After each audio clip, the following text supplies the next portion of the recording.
From Topeka, Kansas, in the Topeka West studios, this is Topeka West Now, featuring Mr. Chris Perry.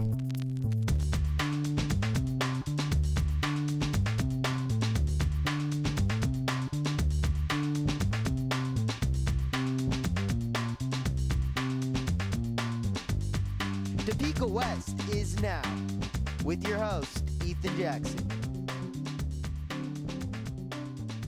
Hello and welcome to Topeka West Now. I'm your host, Ethan Jackson. The mission of this program is to discuss world, national, and local issues in the now.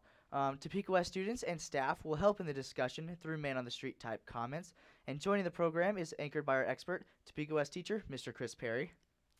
Thank you for joining me. Thank you. Really appreciate it. It's a lot of fun to have you down here in the studio. All right. So we're going to go and get right to it if you are ready. Our first question is in the international scope.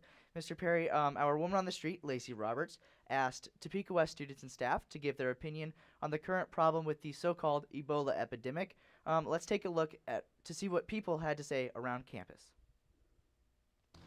What do you know about the Ebola crisis, and what are your opinions on its quarantine protocols? I think the quarantine protocols are fine because, you don't want the sickness to spread, and we don't know the severity of it yet. But I think it's being overhyped like H1N1 was being hyped a couple years back. I think it's not as big of an issue as people are making it. It can be controlled and it could be handled. I think it's important for nations to have something established so that if people do come into our country, we can set the necessary precautions. But the broader question is, am I worried that an Ebola outbreak is going to happen in the United States? I am not, only because I am aware of the ways in which Ebola can be contracted, and most people are never going to put themselves in that kind of risk. So it's not an airborne virus, it's a bloodborne virus, and so unless we are touching Ebola patients that have this, and we also have open wounds, I think we're pretty safe. I think they're doing good, and they'll figure out a cure, and we'll all be safe. I think it's not a big deal. I feel that we need to stop this. I think we just need to break down. I think we need to just split Texas up. We don't need Texas, where Ebola came from. Well, I think that everybody in the U.S. should kind of sort of stop worrying about it until it becomes a really, really big deal. Right now, everybody seems to have it contained. Until it becomes a national crisis where it's in every single state. I think everybody, unless you're in a state where it is, should kind of chill about it. All right, Mr. Perry, so you've seen the comments. Now, what is your reaction to these comments made on campus? Well, for the most part, I agree with the students that answered the question. That Ebola really here in the United States isn't a big issue. It's not an outbreak. It's not a major outbreak. I think there have only been 4 cases here in the United States, only 1 death. But for countries, especially in Western Africa, where they don't have the facilities or the resources that the United States we possess, it's a little more dangerous, and it's more of a concern there. This is the largest outbreak since 1976, when the Ebola virus was first discovered. There have been over 5,000 deaths, and again, the majority of those deaths have been in Western Africa. So, I agree that it's not a big issue in the United States. The one student said that he thought that Ebola originated in Texas, which it didn't originate in Texas. It's believed to have originated in Western Africa. It's believed to come from the fruit bat. It's not all the cases that have happened here. All 4 cases. There were 2 cases that did originate here in the United States, and another case originated in Liberia, and then that healthcare professional came back with the virus. So, but I agree, it's not that big an issue, not yet. You guys heard it first here. Ebola did not originate in Texas, so we've got that cleared out of the way. All right.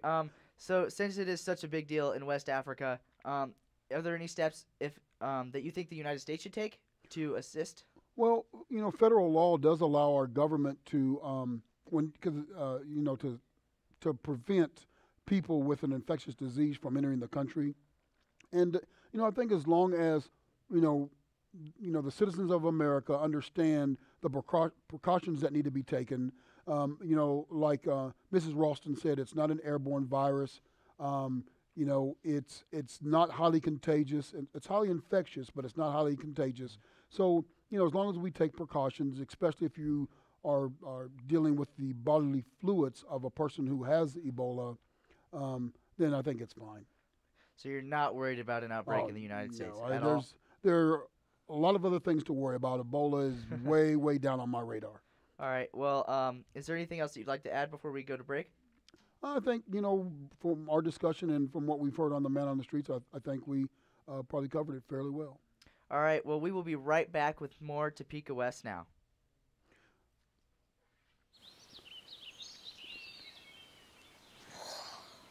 Oh, look, a redhead.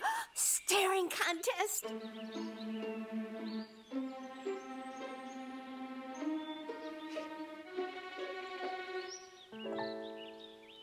You still got it. I know. Come alive with the forest. The dad was cute. You were looking right at us. Visit discovertheforest.org to find a forest near you. It's a beautiful day out here. Sunny today with light breezes, giving way to clouds in the afternoon. We could see some light precipitation to moderate precipitation later on, followed by powerful storm-like conditions. 90 miles per hour winds are expected. Authorities are asking everyone, stay indoors. Come on, that's it. Let's go.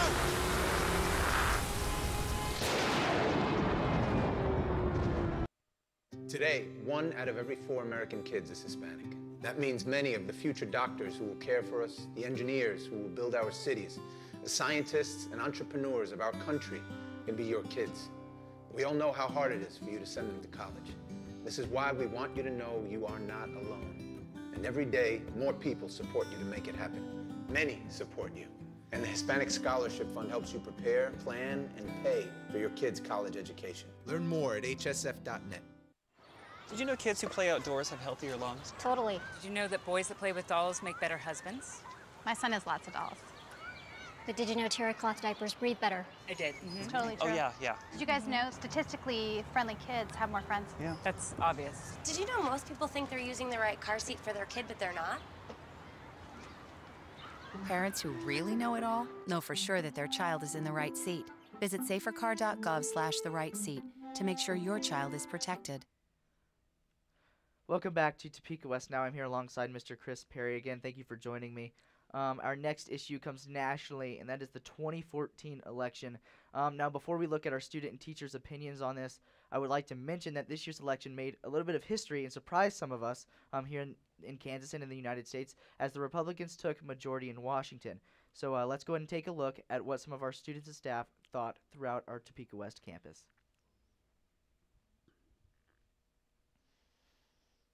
And what are your opinions on the Kansas elections? Oh, like what's his name, like Brownback or Davis? I really don't care about those elections. All right. That's just my opinion. I see it on a commercial, and I just change the TV because I really don't care about it. I have no idea. I think that all the politicians should kind of stop fighting against each other. And I agree with Greg Orman about that they should stop fighting against each other and worry about the problems that we have at hand right now. 50-50, I don't take sides. That's what I think. I don't know any of the candidates except Sam Brownback, and we have to get him out of here. Sam Brownback, because he's a Republican. I don't really care about politics. I am usually very disappointed that only about a quarter of the Kansas population votes, but then 75% of the Kansas population complains about who is elected. I voted in every election since I was 18 in the state of Kansas, and I think that I would love it if we could get rid of all negative advertising But at the same time, I think that it sometimes promotes people to go and do research on their own to find out what the truth is. And as long as people are voting their conscience, I think that's great. My biggest concern about the election is that people who are 18 and over need to get out and vote. Period. It always cracks me up when I. All right, so Mr. Perry, you've seen the comments. Now, what is your reaction to this Man on the Street interview? Well, my first initial reaction is, when the students were saying they didn't really care, and really that's in my opinion that's kind of sad. I did talk to a lot of young people before the election, encouraging them to get out and vote, and a lot of them did say that they weren't going to vote and that their vote didn't count, their vote didn't matter. They had a bunch of different reasons for their apathy, and the thing that especially as a social studies teacher. I teach history, and it makes me sad that, a lot of young people just don't engage in the political process. And I'm a firm believer that is part of our civic duty, that we need to be involved in the political process. And, like Ms. Ralston said, you have a very few people that actually go out and vote, but then everyone then wants to complain about, the results of the vote or the actions that our politicians may or may not take. And the only way, in our republic, the only way you're going to bring about change is to, vote. We don't have to have revolutions here in America. We have a chance of a revolution every 2 to 4 years, depending on if it's a midterm election or, the presidential election. We have a chance to make change, every 2 to 4 years. So, it just saddens me that more people either don't know what's going on or, again, are apathetic enough to not want to get out and vote. So, that's my initial reaction. I'm one of the firm believers that, we're all in this together. It doesn't matter if it's the Republican Party that's in control or the Democratic Party. It doesn't really matter. We're all in this together. If one party fails, we all fail. If both parties work together and we are successful, then we're all successful. So, that's just my hope. I know that there's some rhetoric out there that, one party or the other doesn't want to work with the other party and, try to bring Washington to a standstill. And it's my hope that that doesn't happen, because if it does, we're all losers, not one party or the other. Yeah, I really agree with that. I like that, the way you put that there. So with this specific election, it was a midterm election. It was not presidential. Did it turn out in a way that you expected it to, or did it surprise you in any way? Well, being in Kansas, it doesn't surprise. The way Kansans vote doesn't surprise me. Although the Republican Party of today is not the Republican Party of Lincoln, Kansas has always voted Republican. So the local results didn't really surprise me. The national results a little bit. I was surprised a little bit. There were some elections that I thought, again, on the national level would be a little closer than they were. There were some that I thought would swing one way, and they actually swung the opposite way. So there were some elections on the national level that did surprise me. But here in Kansas, not really. It's what I expected. Okay. So as far as the upcoming term for Governor Brownback and for Senator Roberts, what are you expecting out of them for Kansas as a state? Well, one of the first things that came out, and it was in national news about a week before it became local news. I read it in the Topeka paper yesterday, I think it was, and that was the budget shortfall, and that there one national paper said another $14 million. It's going to be projected somewhere around $275 or so $million. And, as an educator, the thing that worries me, the thing that I hope, and I guess this is more at the state level than, concerning Senator Roberts, is that there are no further cuts to education. It just worries me that we're not preparing our young people to be competitive on the world stage because we don't have the resources to adequately prepare them. And it just frightens me that, you know, there are going to be more cuts to education. Okay, that I think that's something that a lot of us here in Kansas have as far as that goes. Is there anything that you'd like to add? Well, I just again, you know, the elections have, you know, they're over. The people have spoken.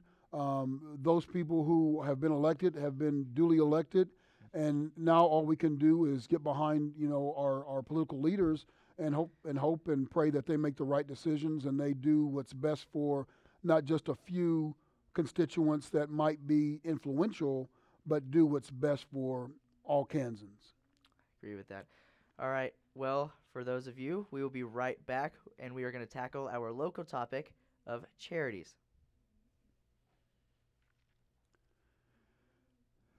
I'm trying to be as politically correct in my answers as I can.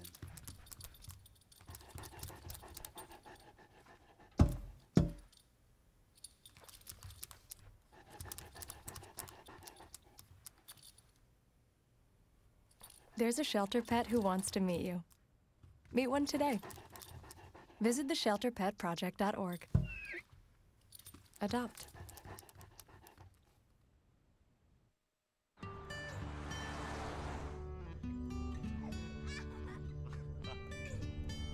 They say that when you're facing extreme danger, your life flashes before you.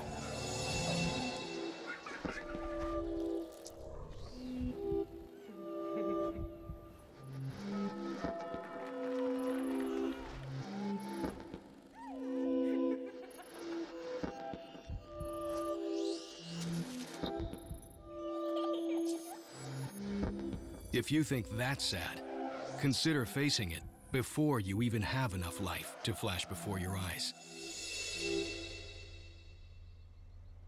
Car crashes are a leading killer of children 1 to 13. Deaths and injuries can be prevented by using the right car seat. Visit safercar.gov/the-right-seat to know what is appropriate for each age and size. Checking your fantasy league? Nah, just my 401k statement. Nice. Where'd you find the money for that? I just been saving a little every month. I can't seem to save anything. Well, what about all this? What about the money you're spending? What money? It's gone before I can get my hands on it. I got a pizza for a Todd. Hey, can somebody spot me? When it comes to financial stability, don't get left behind. It's 547. Get tools and tips for saving at feedthepig.org.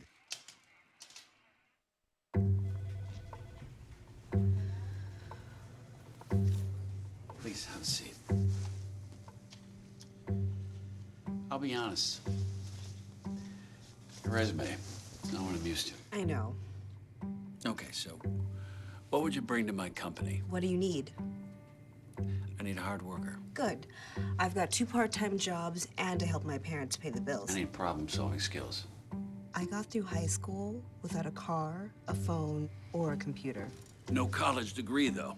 Not yet, but life's taught me a lot, and I'm ready for more. Well, you're not the typical kind of candidate that I hire. But you are exactly what I'm looking for.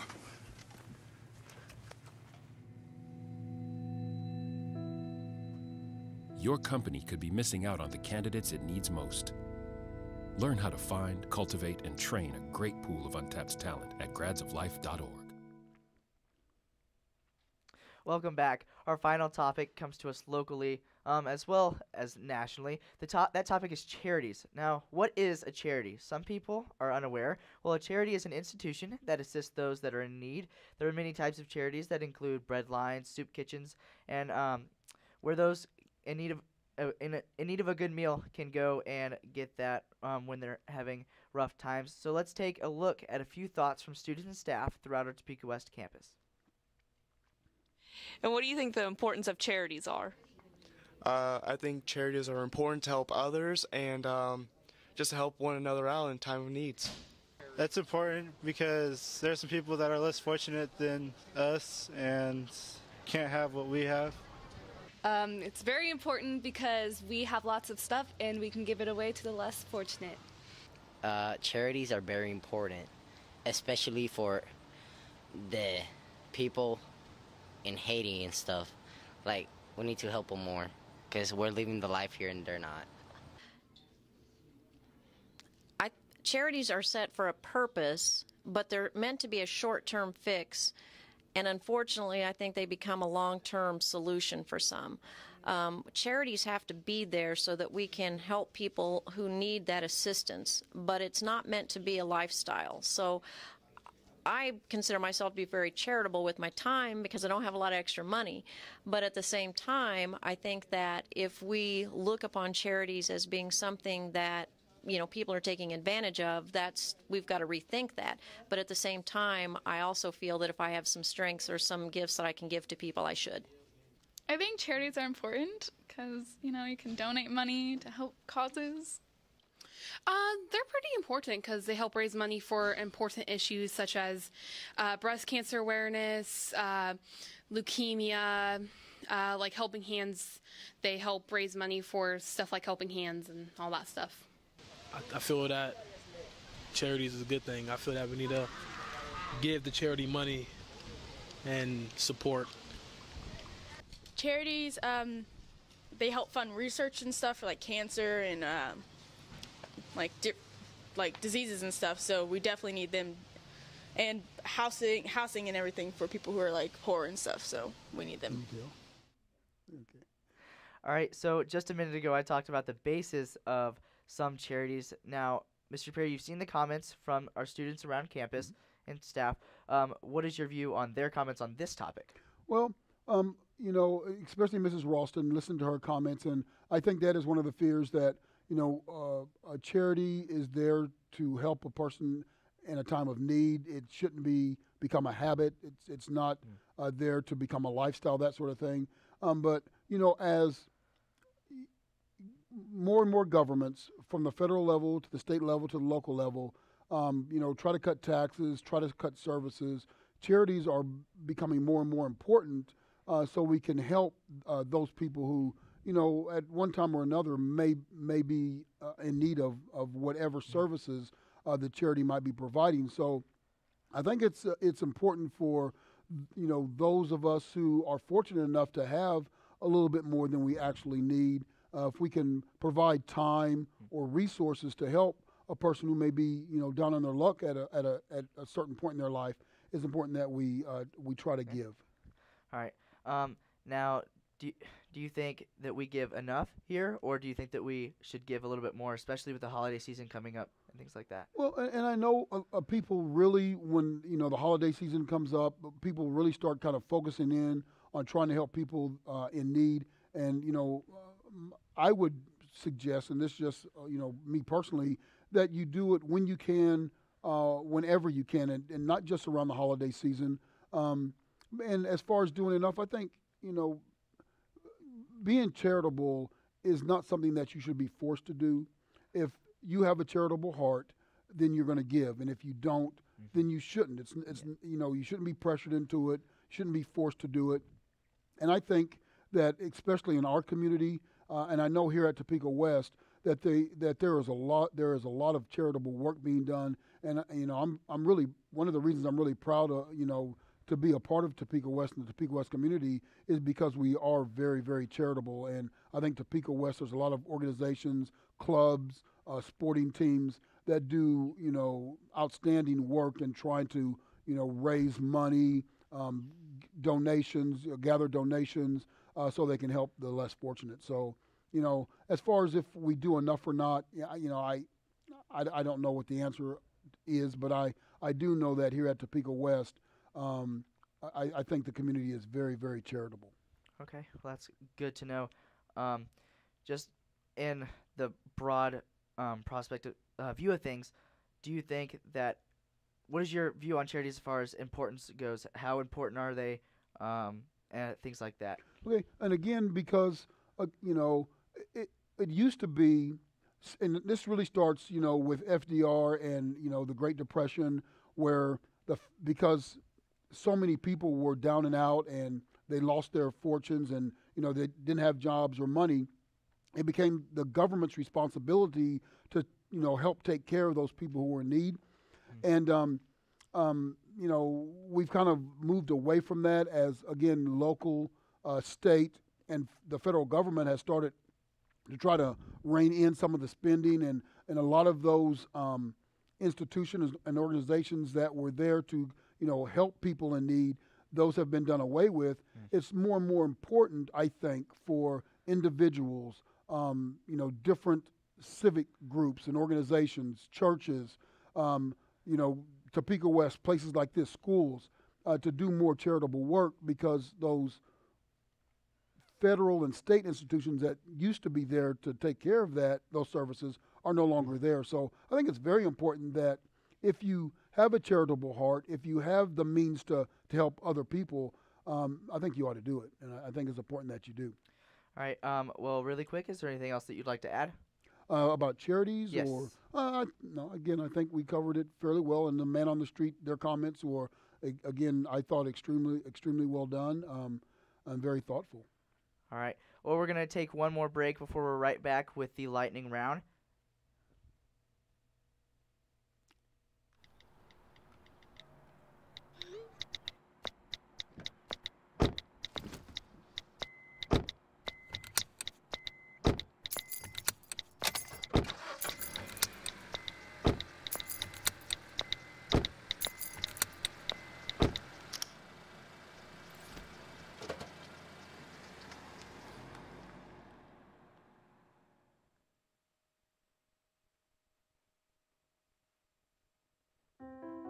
Quiet, please. Wait a sec. I'll take one. Oh, yeah. All right. All good. Take care. Way to go. Nice. Bring it on. Gotcha. I'm here for you. Oh, no. Please, please, please. I'm waiting. Interesting. Not buying it. Not fair. That's it. This conversation is over. Oh, brother. Body language can tell you all sorts of things.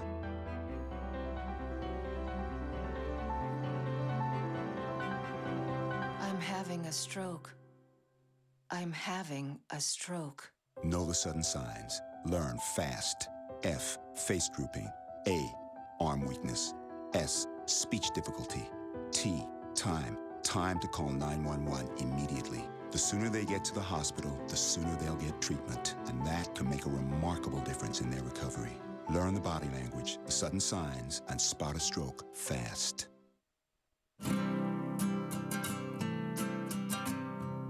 Every day across America, excess food is gathered by a network of good people at local food banks, giving hope to millions of children who struggle with hunger.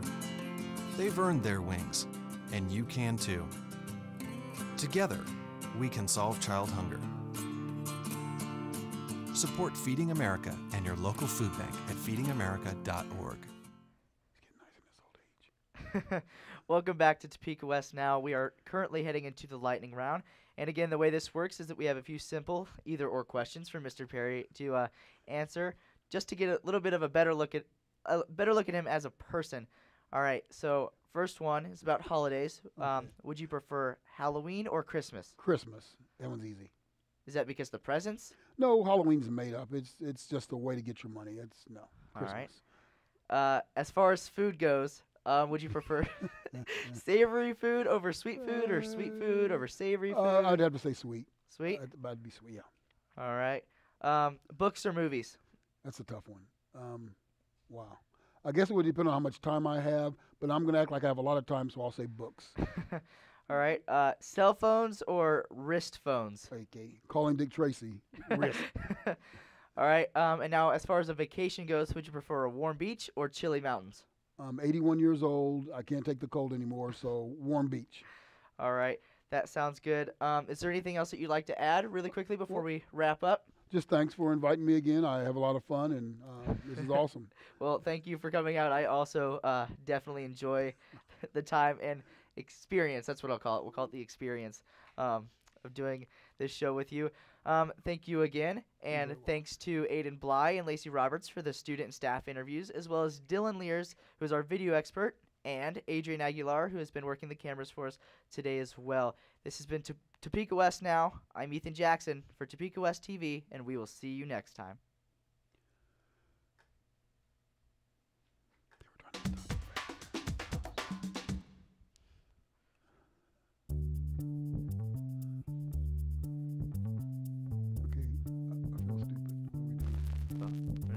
It's